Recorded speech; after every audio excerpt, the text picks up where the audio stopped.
सुनवाई कर रहा है और हाईकोर्ट के आदेश पर रोक लगा दी, यानी कुलदीप सेंगर को की जमानत पर सुप्रीम कोर्ट ने रोक लगा दी है। इस वक्त की बड़ी खबर, सीबीआई ने अर्जी दाखिल की थी, इसी पर बहस चल रही है। सेंगर की जमानत पर सुप्रीम कोर्ट ने रोक लगाई है, इस वक्त की सबसे बड़ी खबर। और नोटिस भी जारी किया जा सकता है। बड़ी खबर आपको बताएं, हाईकोर्ट के आदेश पर रोक लगाने के पक्ष में था सुप्रीम कोर्ट और अब रोक भी लगा दी है। कुलदीप सेंगर की जमानत पर रोक सुप्रीम कोर्ट की तरफ से, क्योंकि इस मामले पर सुप्रीम कोर्ट में लगातार सुनवाई चल रही है। पीड़िता ने भी न्याय की उम्मीद जताई थी कि सुप्रीम कोर्ट से न्याय मिल सकता है। अब सुप्रीम कोर्ट इस मामले को देख रहा है और इस मामले में रोक लगा दी गई है। तो सुप्रीम कोर्ट में इस मामले में सुनवाई चल रही है और कुलदीप सेंगर को अब जमानत नहीं मिलेगी। फिलहाल हाईकोर्ट के आदेश पर रोक लगा दी गई है। सीबीआई ने कहा है फिलहाल अदालत कोर्ट के आदेश पर रोक लगा रही है। आमतौर पर सिद्धांत ये होता है कि अगर कोई व्यक्ति अदालत के आदेश से बाहर आ चुका है तो उसकी आजादी छीनी नहीं जाती है, लेकिन इस मामले में स्थिति अलग है, क्योंकि आरोपी एक दूसरे मामले में पहले से ही जेल में बंद है। और इस पर जो सुनवाई चल रही थी, इसमें सॉलिसिटर जनरल ने भी कहा दोबारा से कुलदीप को वापस से जेल भेज देना चाहिए या क्या, कुछ आपकी प्रतिक्रिया? फांसी की सजा मिलनी चाहिए एक बलात्कारी को, ना ही कुलदीप सेंगर बट आगे भी पिछले केसेस में भी जो भी एक नया लॉ आना चाहिए जिसमें बलात्कारियों को कैपिटल पनिशमेंट मिलना चाहिए। फाइनली आप सुप्रीम कोर्ट ने उनको बोल दिया आने कि किस तरह से एसजी मेहता ने दलील रखा, और जैसा मैंने आपको बताया कि जो पब्लिक सर्वेंट ना मानते हुए जो हाई कोर्ट ने जो दलील रखी थी उसको भी ठुकरा दिया गया और बहुत मजबूती से। देखिए हमारे सीधे तौर पे इस तरह से कितना बड़ा झटका है कुलदीप सेंगर को और कैसे देखते हैं इस फैसले को आप? देखिए कुलदीप सेंगर के लिए बड़ा झटका है और सुप्रीम कोर्ट ने ये अपने आदेश में कहा है कि हम कुलदीप सेंगर को नोटिस जारी कर रहे हैं, 4 हफ्ते में वो जवाब देगा। कोर्ट ने कहा कि अमूमन जब जमानत मिलती है, कोई आदमी जेल से बाहर आता है तो हम बिना उसका पक्ष सुने हुए उस आदेश पर रोक नहीं लगाते, लेकिन यहाँ मामला दूसरा है। कुलदीप सेंगर को न केवल इस मामले में सजा मिली हुई थी बल्कि एक दूसरे मामले में जो कि पीड़िता की पिता की मौत का मामला है कस्टडी में, उसमें वो जेल की सजा काट रहा है। तो ऐसी स्थिति में हम हाईकोर्ट के आदेश पर रोक लगा रहे हैं। इसका मतलब यह कि उन्नाव रेप केस में जो हाईकोर्ट से जमानत मिली थी कुलदीप सेंगर को, उसको पर सुप्रीम कोर्ट ने रोक लगा दी है। वो इस केस में जेल से बाहर नहीं आएगा। अभी कोर्ट इस मामले में कुलदीप सेंगर का पक्ष सुनेगा, 4 हफ्ते के बाद ये मामला सुनवाई पर फिर आएगा। उसके बाद सुप्रीम कोर्ट ये तय करेगा कि हाईकोर्ट का आदेश गलत है या सही। लेकिन इससे पहले एक बड़ा झटका है कि कुलदीप सेंगर की जमानत के आदेश पर रोक लग गई है। यानी अगर उसे दूसरे केस में जमानत मिल भी जाती है जो कि कम संगीन केस है, तब भी इस रेप केस में जो जमानत मिली थी उस पर रोक लग गई है, तो वो जेल से बाहर नहीं आ पाएगा। इंपॉर्टेंट टिप्पणी इस बहस के दौरान अरविंद देखने को मिला था जिसमें कहा कि पब्लिक सर्वेंट माना जाए या नहीं। इसी आधार पे कहते हैं कि हाईकोर्ट ने उन्हें रियायत दी थी। इस पर भी बहस हुई है कि विधायक के अगर सहयोगी को कांस्टेबल अगर उनकी सुरक्षा में अगर वो पब्लिक सर्वेंट है तो विधायक क्यों नहीं? इसे आप कैसे देखते हैं? जी बिल्कुल, दरअसल इसके लिए समझना होगा कि जो पोक्सो का सेक्शन 5 है उसमें इस बात का उल्लेख है कि अगर अपराध किसी पब्लिक सर्वेंट से, किसी पुलिसकर्मी से या किसी अस्पताल के कर्मचारी से या किसी जेल अधिकारी के द्वारा अंजाम दिया जाएगा तो वो गंभीर सेक्सुअल असोल्ट माना जाएगा और उसमें न्यूनतम सजा 20 साल की और अधिकतम सजा उम्र कैद तक की हो सकती है। ट्रायल कोर्ट ने माना था कि चूंकि कुलदीप सेंगर एक विधायक था और ऐसे में उसके पास अधिकार था, शक्ति थी, तो ऐसे में ट्रायल कोर्ट ने उसे पब्लिक सर्वेंट माना था। लेकिन हाईकोर्ट का यह कहना था कि पोक्सो एक्ट में जो पब्लिक सर्वेंट की कोई डेफिनेशन नहीं है, अगर आईपीसी से हम इसकी डेफिनेशन लेते हैं तो उसके तहत विधायक पब्लिक सर्वेंट के दायरे में नहीं आता।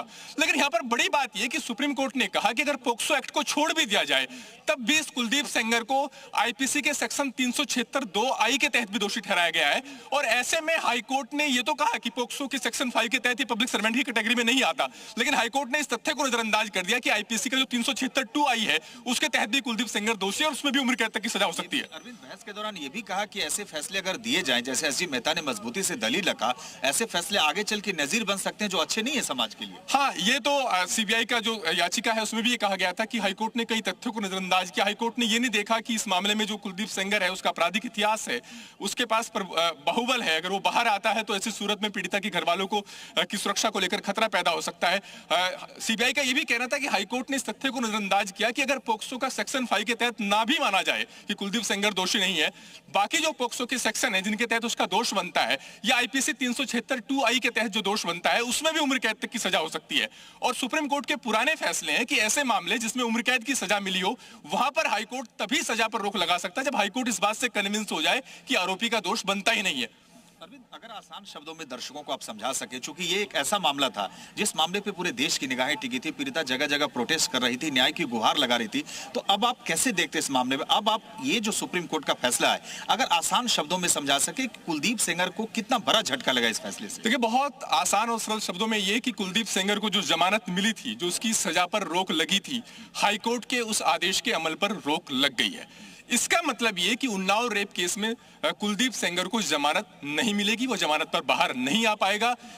सुप्रीम कोर्ट इस मामले में विस्तार से दलीलें सुनेगा। सुप्रीम कोर्ट ने कहा है कि ये एक ऐसा मसला है जिस पर विस्तृत कानूनी पहलू जुड़े हुए हैं, उन पर विस्तार से बहस की जरूरत है। सुप्रीम कोर्ट ये भी देखेगा कि क्या विधायक को पोक्सो एक्ट के तहत पब्लिक सर्वेंट की कैटेगरी में गिना जा सकता है, नहीं।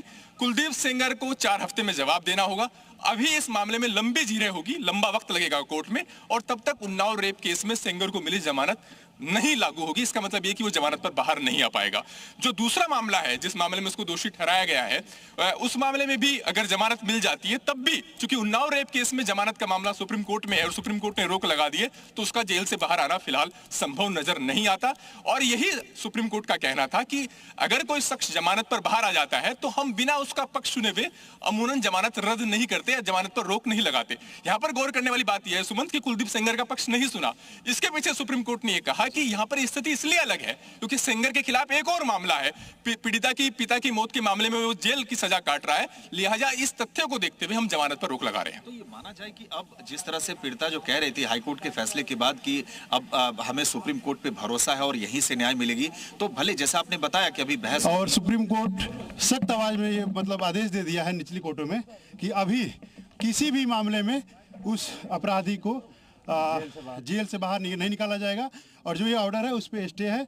अपोजिशन को उसमें काउंटर एफिडेविट फाइल करने का टाइम मिला है, और तब तक के लिए उसको किसी भी मामले में छोड़ा नहीं जाएगा, बाहर नहीं निकाला जाएगा। ये सुप्रीम कोर्ट का आदेश है और स्टे है हाईकोर्ट ऑर्डर में। संतुष्ट हैं इससे फैसले से? अभी तक के लिए जो इंटरिम प्रोटेक्शन में राहत मिला है उसके लिए हम लोग संतुष्ट हैं। आगे भी सुप्रीम कोर्ट से पूरी न्याय की उम्मीद है, न्यायपालिका पे भरोसा है पीड़ित परिवार को और पूरे पीड़िता को। अपना नाम बता दीजिए। मैं एडवोकेट हेमंत कुमार मौर्य। और एक एडिशनल मैं कर रहा हूँ कि उस परिवार को अभी भी थ्रेट मिल रहा है।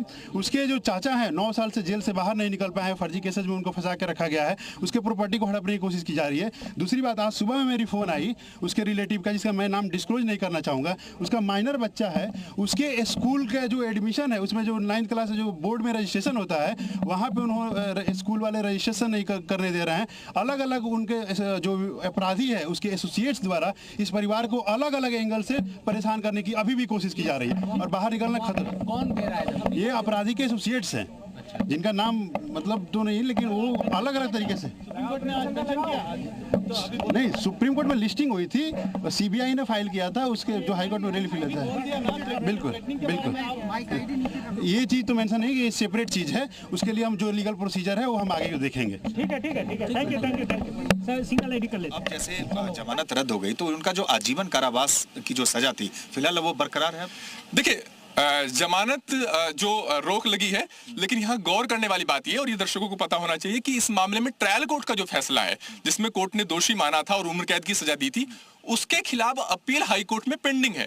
यानी इस जमानत का इस बात से कोई संबंध नहीं है कि क्या हाई कोर्ट ने ट्रायल कोर्ट के आदेश को गलत माना था। नहीं, हाई कोर्ट ने सिर्फ जमानत दी थी, सजा को सस्पेंड की थी, लेकिन क्या कुलदीप सेंगर का दोष बनता है नहीं या उसकी उम्र कैद की सजा है नहीं, ये मामला हाई कोर्ट में है और वो उस पहलू पर हाई कोर्ट सुनवाई कर रहा है। सुप्रीम कोर्ट सिर्फ इतना भर देखेगा कि जो सजा को सस्पेंड किया गया था, जो जमानत दी गई थी, वो फैसला गलत है नहीं। बिल्कुल आयुष, तो आपने सुना कि हमारे सहयोगी अरविंद से कि जो सुप्रीम कोर्ट ने ऑर्डर में टिप्पणी की है, जिक्र किया है कि अलग से एसएलपी दायर की जा सकती है पीड़िता की तरफ से, वो किस मामले को लेकर? क्या वो धमकी वाले पहलू को लेकर है क्या?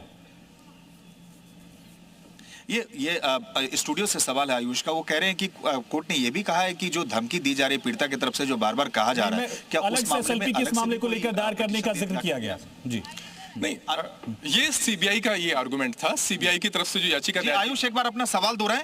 अरविंद से मेरा सवाल था सुमन की अलग से एसएलपी दायर किया जा सकता है पीड़िता की तरफ से, ये किस पहलू को लेकर था, किस मामले को लेकर कहा सुप्रीम कोर्ट ने ऑर्डर में? अलग से एसएलपी दायर किया जा सकता है पीड़िता की तरफ से, ये किस मामले को लेकर अदालत ने कहा? देखिए, इस मामले में एक सीबीआई की अपील थी, एक और दूसरी याचिका भी दाखिल की गई थी, जो कि एक अंजलि पटेल विधायक है, अंजलि पटेल एक वकील है, उन्होंने हाईकोर्ट के फैसले को चुनौती दी थी। लेकिन आपराधिक मामलों में ये कोर्ट ये देखता है कि क्या किसी तीसरे पक्ष की गुंजाइश कोई बनती है क्या। चूंकि इस मामले में पीड़ित और सीबीआई कोर्ट के सामने है, जो इस मामले में सीधे पक्षकार हैं, इसलिए लिहाज से जो तीसरे पक्ष की जो सुनवाई है उस पर आपराधिक मामलों में कोई औचित्य बनता नहीं। आज कोर्ट ने जो एंटरटेन किया वो सिर्फ सीबीआई की अर्जी को किया, जिसने सवाल उठाए थे हाईकोर्ट के फैसले के खिलाफ। और सीबीआई का यह कहना था कि इस मामले में हाईकोर्ट ने इस तथ्य को भी नजरअंदाज किया कि कुलदीप सेंगर एक बाहुबली है, उसके पास पैसा है, उसके पास बाहुबली, वो प्रभावशाली व्यक्ति है। अगर वो जमानत उसको मिलती है तो पीड़िता के घर वालों को खतरा हो सकता है। हाईकोर्ट ने इस तथ्य को भी नजरअंदाज किया कि ऐसे मामले जहां पर उम्र कैद तक की सजा हो, वहां पर सेंटेंस को सस्पेंड किया जाना कोई रूल नहीं है, बल्कि अपवाद स्वरूप होना चाहिए। और वो तभी हो सकता है जब हाईकोर्ट इस बात से कन्विंस हो कि